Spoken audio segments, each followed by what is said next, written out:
आप देख रहे हैं न्यूज नाउ 24/7 ताज़ा खबरों के लिए हमारे साथ बने रहें। प्रधानमंत्री नरेंद्र मोदी के मणिपुर दौरे पर कांग्रेस प्रवक्ता सुप्रिया श्रीनेत ने कहा, 2 साल पहले मणिपुर में हिंसा भड़कने के बाद आज प्रधानमंत्री नरेंद्र मोदी मणिपुर का दौरा कर रहे हैं।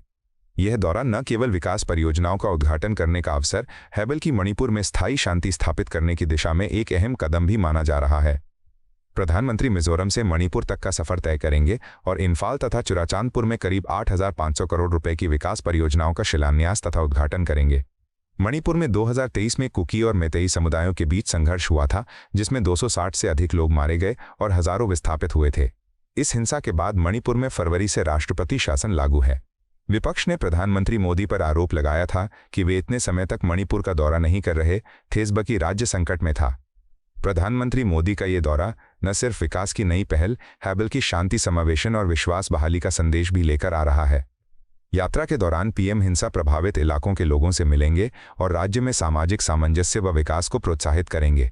यह दौरा मणिपुर में शांति, स्थिरता एवं उन्नति की आशा जगाता है, साथ ही इसमें राजनीतिक समीकरण भी काफी महत्वपूर्ण है।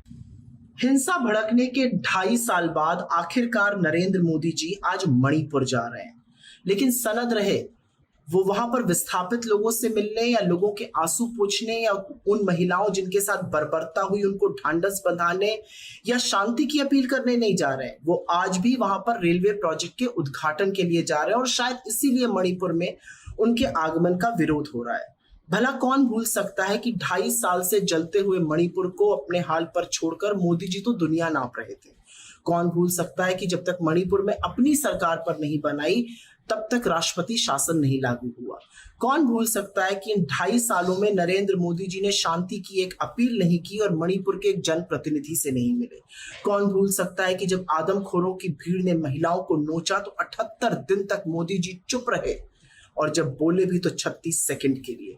कौन भूल सकता है कि समूचे विपक्ष को एक अविश्वास प्रस्ताव लाना पड़ा जिससे कि मोदी जी सदन में मणिपुर पर वक्तव्य दे सके और मणिपुर पर उन्होंने 2 मिनट बात की। कौन भूल सकता है कि बीरेन्द्र सिंह को मुख्यमंत्री बनाए रखा जिनकी पुलिस आर्मी पर हमला कर रही थी। कौन भूल सकता है कि हथियारों की अनवरत सप्लाई चलती रही और लोगों के हाथ में बंदूकें थी और वो सड़कों पर थे। पूरी तरह से अराजकता फैली रही। मैं आशा करती हूं कि आज उद्घाटन करने के बाद मोदी जी हाथ जोड़कर मणिपुर से माफी मांगेंगे उन महिलाओं से जिनके साथ वो बर्बरता हुई कि सोचकर रूह कांप जाए।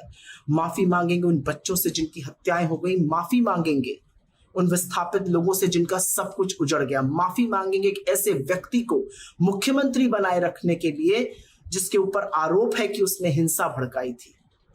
मुझे एक बात का हमेशा फक्र रहेगा कि जब मोदी जी ने मणिपुर से मुंह मोड़ लिया था और उसके हाल पर उसको छोड़ दिया था, राहुल गांधी जी लगातार मणिपुर जाते थे, लोगों का हाल पूछते थे, उनको ढांढस बंधाते थे, उनके आंसू पूछते थे और ये विश्वास दिलाते थे कि ये देश उनके साथ खड़ा है।